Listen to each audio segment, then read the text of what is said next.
శ్రీమాత్రే నమః. సౌందర్యలహరి 3వ శ్లోకాన్ని నేర్చుకుందాము. ఈ 3వ శ్లోకం కూడా శంకరుల వారు అమ్మవారి యొక్క పాదధూళి మహిమను వివరిస్తూ చెప్పారు. అవిద్యానామంతస్తిమిరమిహిరద్వీపనగరీ జడానాం చైతన్యస్తబకమకరందశ్రుతిఝరీ దరిద్రాణాం చింతామణిగుణనికా జన్మజలధౌ నిమగ్నానాం దంష్ట్రా మురరిపువరాహస్య భవతి.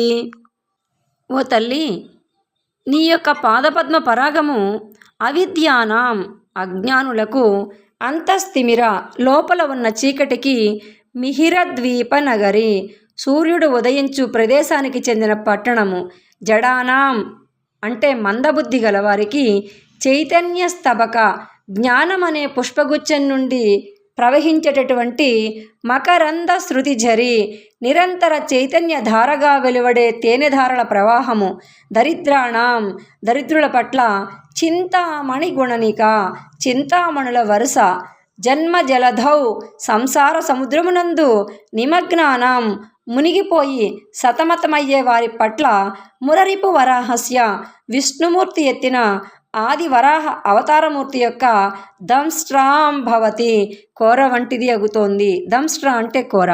తల్లి జగజ్జనని, నీ పాదపద్మ పరాగము అజ్ఞానుల పట్ల సూర్యుడు ఉదయించే పట్టణం లాంటిది, మందబుద్ధి గలవారి పట్ల జ్ఞానం అనే తేనెని జాలువార్చే ప్రవాహం లాంటిది, దరిద్రుల పట్ల చింతామణుల వరుస లాంటిది, సంసార సాగరమున మునిగి సతమతమయ్యే వారికి విష్ణుమూర్తి అవతారమైన ఆది వరాహపు కోర వంటిది.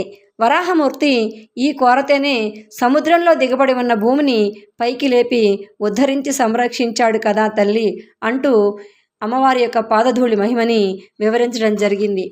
ఈ శ్లోకానికి ఫలశ్రుతి విద్యాభివృద్ధి, పాండిత్యము, కీర్తి.